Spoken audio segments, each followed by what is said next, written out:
Manco, tuerto y cojo. Así comandó Blas de Lezo, almirante español, la defensa de parte del que era nuestro imperio de ultramar en el siglo XVIII. Un paisano suyo, de San Sebastián, Juan Pérez Foncea, que me acompaña esta tarde, le recuerda ahora en este libro de Libros Libres llamado El héroe del Caribe. Muchas gracias por venir a presentarnos esta novela. Gracias a vosotros. Bueno, cuéntanos un poco cómo ha sido el proceso para llevar a cabo esta novela, El héroe del Caribe. Bueno, el proceso es bastante simple. Primero, remontándome un poco, pero voy muy rápido, yo era abogado. Nunca se me había ocurrido escribir nada hasta que un día, por casualidad, en el despacho, un día que estaba especialmente cansado, me puse a escribir como manera de descansar, como el que hace un dibujito hablando por teléfono. Y ese fue el origen de escribir libros, que ocurrió ya en el año 2002, ya han pasado más de 10 años, porque fue en abril. Y desde entonces siempre he escrito libros tipo El Señor de los Anillos, El Hobbit, o sea, de épica fantástica, para gente más bien joven, aunque bueno, al que le gusta, pues de cualquier edad, ¿no? Pero vamos a decir de 12 años, 14, tal. Y hace un año tuve una crisis, no voy a decir una crisis existencial, pero sí una crisis un poco de escribir, y estaba un poco saturado, un poco cansado ya de estas historias fantásticas. Yo además pensaba que si no escribía de esto, no iba a poder escribir de nada más. Yo siempre había pensado que un poco mi mundo interior, tal, era un poco de este mundo fantástico, ¿no? Y estoy, como digo, es octubre del año pasado. Y ya está. Entonces yo digo, bueno, pues vuelvo a ser abogado y ya está. Pero solo decir un poco medio en broma, medio en serio, que esta crisis se transformó en una catarsis, ¿no? Allá por febrero de este año, de repente me di cuenta que podía escribir de cualquier cosa. De hecho, hice unos pinitos así en plan de prueba de novelas de detectives, que no está mal. No está mal, aunque no está bien que yo lo diga, pero en fin, bastante bien. No, y entonces dije, bueno, pues ya puestos a escribir de cualquier género, voy a escribir una cosa seria. Y casualidad había llegado unos meses antes a mi ordenador una de estas cosas que llegan por internet, que la mayoría las borro, pero me debió llegar de alguien con autoridad, lo abrí, y era un PowerPoint que venía desde Colombia explicando la vida de Blas de Lezo. Claro, Blas de Lezo, que ahora hablaremos, el 90% de las personas de este país, de España, no le conocen. Cuando es una persona del nivel de Hernán Cortés, o sea, si no fuera por Blas de Lezo, todo Sudamérica sería Gibraltar, o sea, que decir, sería inglés. Y además ocurrió en el siglo XVIII. Bueno, es una historia apasionante, ¿eh? Si Blas de Lezo hubiera sido inglés o americano, habría ahora mismo 15 películas sobre Blas de Lezo. Entonces dije, hombre, si voy a escribir algo serio, quiero escribir una novela histórica, y entonces me puse a escribir sobre Blas de Lezo y salió sola. Salió sola porque es un personaje que me ha apasionado desde el primer momento. Hay quien podría pensar que porque seas de San Sebastián y él nació en Pasajes, en un pueblo de allí, pues que te quisiste hablar de él por eso, pero es curiosa lo que nos has contado del PowerPoint.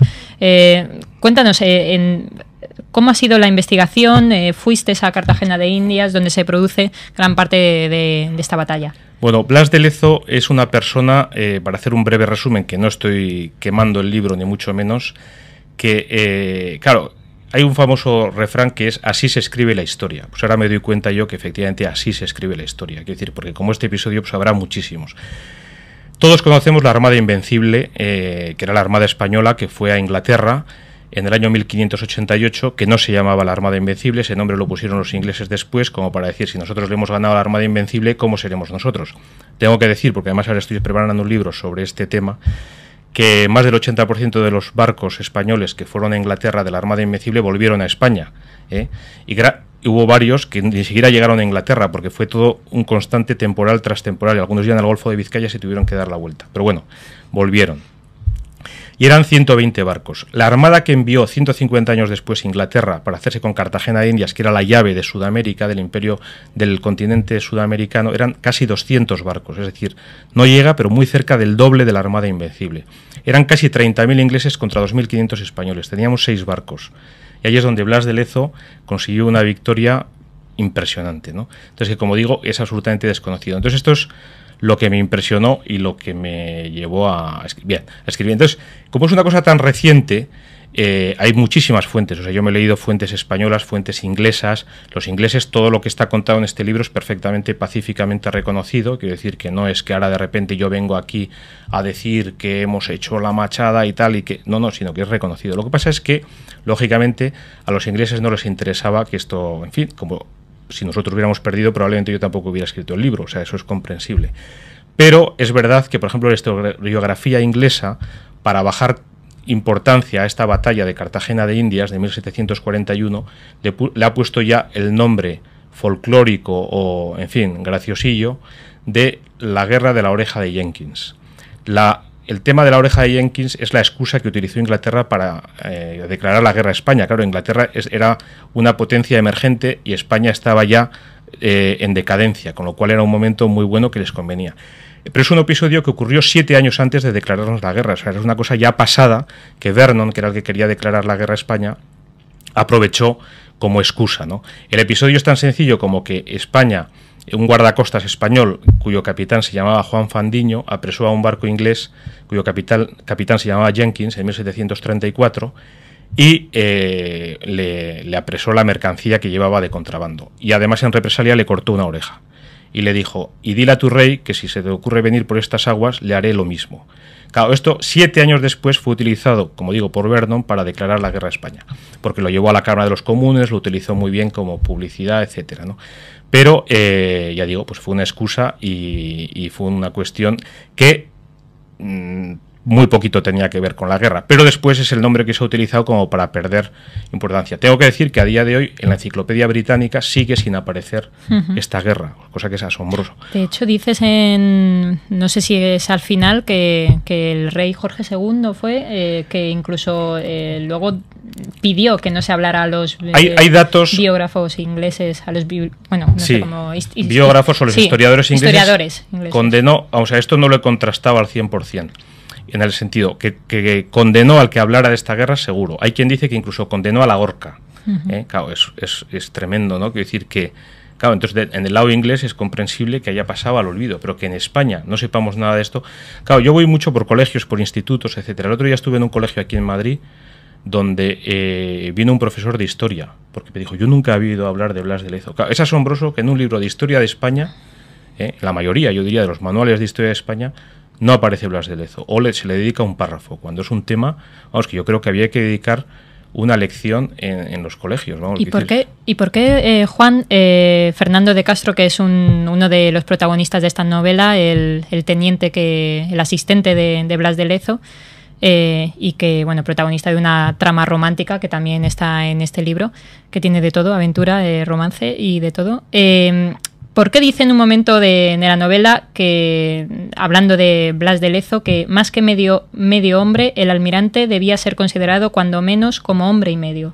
Hombre, porque el pobre Blas, claro, lo que consiguió fue absolutamente increíble. Hay que decir que los ingleses, claro, para esto hay que leer el libro, porque el tema es complicado, y además yo he simplificado mucho. Pero resumiendo muchísimo, es una batalla que duró 2 meses. Una batalla terrible, 200... El mayor desembarco de la historia de la humanidad, solo superado 200 años después por el desembarco de Normandía, en Francia, en la Segunda Guerra Mundial. 30.000 ingleses, 190 barcos, contra 2.500 españoles, 6 barcos.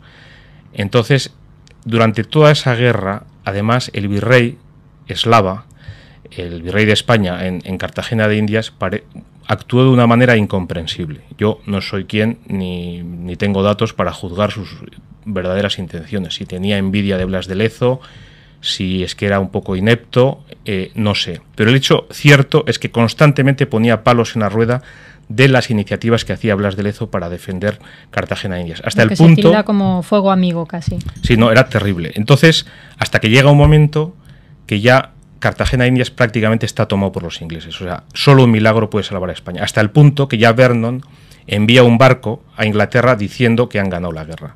En Inglaterra se hacen fuegos artificiales, se compone por primera vez canciones que son emblemáticas de Inglaterra, como por ejemplo el himno de God Save the King, ¿no? Dios salve al rey, y el famoso Rule Britannia, que es también otro himno de Inglaterra, el de Rule Britannia, Britannia rule the waves, Britons never never shall be slaves, ¿no? Que es muy típico y que sale como sintonía de muchos programas de televisión de la BBC. Bueno, estas canciones se compusieron entonces, había un fervor patriótico total en Inglaterra porque se estaba por fin humillando, bueno, se fundieron monedas en Inglaterra donde salía el pobre Blas de Lezo de rodillas, como si tuviera 2 brazos y 2 piernas, entregando su espada a Vernon, y donde se ponía en la moneda: Vernon humilla el orgullo español. Bueno, esto era el ambiente que había en Inglaterra, ¿no? Se hacían ya con el Imperio español. Claro, y llega Blas de Lezo y en una noche, con 400 hombres, esto hay que leer el libro, y es verídico. Yo mismo cuando lo escribía digo, esto no se lo va a creer nadie. Claro, yo con mi costumbre de escribir libros de ficción, digo, me estoy pasando lo que estoy contando. No, pero que lo que estoy contando es verdadero, ¿no? Entonces, con 400 hombres que salen como los toros de San Fermín a por los ingleses, le da la vuelta a la batalla en una sola noche. Es asombroso. Claro, bueno, y iba a decir, sin embargo, ¿cuál es el fin de Blas de Lezo? No sabemos dónde está enterrado. El entierro lo tuvo que pagar el obispo de la ciudad porque la familia no tenía dinero, porque le debían atrasos para pagarle, debido a las malas artes del virrey, que le difamó ante el rey de España. La víspera de morir Blas de Lezo le llegó una carta llamándole a consejo de guerra. Blas de Lezo murió, yo pienso personalmente, de una depresión, vamos, de los disgustos que le dio el virrey eslava después de ganar todo aquello. Lo calumnió ante el rey y lo hizo quedar como nada, mientras que el virrey eslava fue nombrado, no me acuerdo si es duque o marqués o lo que fuera, de la Real Defensa de Cartagena de Indias, ¿no? Claro, ¿cómo contrasta esto con Vernon, que tardó 1 año y medio en volver a Inglaterra porque no se atrevía a volver, porque tenía miedo de lo que iba a pasar allí, y en cambio, una vez que volvió a Inglaterra, murió de viejo y está a día de hoy enterrado en Westminster, en la Catedral de Westminster, con todos los honores, donde dice que conquistó en Cartagena de Indias hasta donde llegaron sus barcos, que es lo mismo que decir de cualquiera de nosotros, el día que nos muramos, decir, llegó hasta donde llegaron sus pies. Quiero decir que todos hemos llegado hasta donde hemos podido, pero bueno, es un intento de los ingleses de dejar en buen lugar a Vernon, ¿no? Cosa que me parece muy loable y muy lógica y muy bien hecha. Pero en nuestro caso es triste, y yo creo que es un asunto que debíamos de pensar, decir, hombre, hemos tenido gente muy grande, ¿no?, que ha hecho cosas muy grandes y han caído en el olvido. No se sabe dónde está enterrado Blas de Lezo, no se sabe dónde está enterrado. Y bueno, es una persona que nadie le conoce, el 90%. En Pasajes ni una placa se mantiene. Sí, en Pasajes hay una placa. Yo estuve hace poco allí. Yo estuve en Cartagena de Indias. Bueno, en Cartagena de Indias, bueno, aquí en Madrid. Aquí en Madrid, vamos, voy a hacer una pequeña broma, pero uno puede encontrarse en una casa que diga, aquí Hemingway se tomó un cubata, ¿no? Y dices, hombre, pues muy bien, Hemingway se tomó un cubata, pero es que Blas de Lezo no sabemos dónde está enterrado. Su casa en Pasajes, pues hay una placa ahí bastante pobre que pone: en esta casa nació el ilustre hijo de Blas de Lezo, el ilustre hijo de Pasajes, y alguien ha puesto a mano al lado Pasajes San Pedro, porque Pasajes es un pueblo que tiene 3 barrios: San Juan, San Pedro y Pasajes Ancho. Entonces alguien se ha visto en la obligación de decir que no es solo de Pasajes, sino que es de todo, que es solo de Pasajes San Pedro. Bueno, es una anécdota. Pero quiero decir que es triste que, claro, en Cartagena de Indias no hay una placa donde vivió Blas de Lezo, y aquí pues él vivió en Cádiz, nació en Pasajes, en fin. Es una persona que ha caído en el olvido, ¿no?, cuando hizo tantas cosas. ¿Y qué tiene este libro de Benito Pérez Galdós y sus episodios nacionales? Bueno, muy buena pregunta, muy buena pregunta. Yo no sé si de manera providencial o qué, pero justo este año me he releído, porque, bueno, yo he conocido a Benito Pérez Galdós a través de un libro que es El equipaje del rey José, que personalmente no me impresionó, no me gustó mucho. Pero este año, por diversas circunstancias, me he leído la primera serie de Benito Pérez Galdós, la que empieza en Trafalgar y termina en la batalla de los Arapiles. Y me ha encantado, o sea, he disfrutado muchísimo leyendo a don Benito. Y es el que me ha dado la idea de decir, claro, porque yo cuando, ya digo, he ido a Cartagena de Indias, me he documentado, he leído historiografía inglesa, española, de autores de Cartagena, he estado con el presidente de la Academia de Historia de Cartagena de Indias, que me decía, el problema que tienen ustedes los españoles es que no conocen su historia. Y digo, tiene usted toda la razón. Bien, y entonces yo decía, bueno, yo tenía mucha ilusión de escribir esto, pero ¿cómo lo enfoco, no? ¿Cómo le hinco el diente? Y dije, hombre, como tengo aquí el modelo, que es don Benito Pérez Galdós, y efectivamente es lo que he hecho. Entonces he metido unos personajes ficticios. Al final del libro pongo un epílogo donde cuento que es verdad, que es mentira. El 99% de lo que cuento es verdad. Simplemente que he metido algunos personajes ficticios que me dan pie para meter una subtrama romántica. Creo, modestamente, que ha quedado bien. Y entonces, hombre, aligera un poco el libro de bombas y de guerras y bueno, pues lo hace más equilibrado. Y creo que es un libro, pues que, bueno, ya por los ecos que me van llegando de la gente que lo ha leído, la verdad es que estoy muy, muy contento. Hoy mismo, saliendo de San Sebastián para aquí, me ha venido un vecino que se lo ha leído me ha empezado a aplaudir por la calle. Digo, será porque voy con corbata. Y era porque se ha leído el libro este fin de semana. Dice, no lo podía dejar, estoy enganchado, me ha encantado, tal cual. Bueno, pues eso desde luego para un escritor es la mayor satisfacción que duda desde cabe. Luego. Y Juan, cuéntanos, ¿cuántos Blas de Lezo hay en la historia de España? Es decir, supongo que si has revisado la historia un poco, bueno, a través de este libro está claro, supongo que hay oportunidades desperdiciadas, ¿no? Bueno, gente muy grande hay muchísima. Olvidados, tan olvidados como Blas de Lezo, gracias a Dios yo diría que muy poquitos. Gracias a Dios, porque yo creo que la mayoría, quien más, quien menos, los grandes son conocidos. Aunque sí que es verdad que si uno escarba un poco, salen cosas asombrosas, asombrosas. Y cada vez hay más páginas web y sitios donde aparecen hazañas. Hombre, yo digo que España, en fin, yo no me quiero meter aquí en políticas ni nada, porque no es a lo que he venido, pero sí que es verdad que somos un país... Yo, he vivido en bastantes países y he viajado bastante por distintos motivos. Y sí me llama la atención que nos falta mucho autoestima, ¿no? Ahora que la autoestima está tan de moda a nivel personal, pero a nivel colectivo también. Y digo, hombre, si tuviéramos una historia como la de San Marino, o como, digamos, sin ánimo de hacer de menos a nadie, pero vamos, se me viene a la cabeza, pues prácticamente el 99% de los países del mundo tiene una historia menos gloriosa que la nuestra, ¿no? Digo, si tuviéramos una historia así, pues no sé, que seríamos ya los depresivos por la calle, estaríamos que nos arrastraríamos, ¿no? Entonces, la historia que tenemos, francamente, es impresionante, de descubridores, de batallas, de... En fin, sobre todo eso, del tema de descubridores, de contactos con otras culturas. Bueno, tengo unas historias ahora de balleneros vascos impresionantes, impresionantes. Tengo una historia ahora en Islandia, que se van a cumplir ahora 400 años. En Islandia había una base, bueno, es que tengo una historia de 3 balleneros donostiarras que tenían una base en el noroeste de Islandia, donde todavía hoy no hay carreteras de acceso. Una historia muy impresionante. ¿Pero para llevar a novela? Sí, estoy pensando, es que estoy ahora dudando sobre cuál puedo escribir. Historias de náufragos de la Armada Invencible en Irlanda. Impresionantes, impresionantes. Historias en Estados Unidos actual.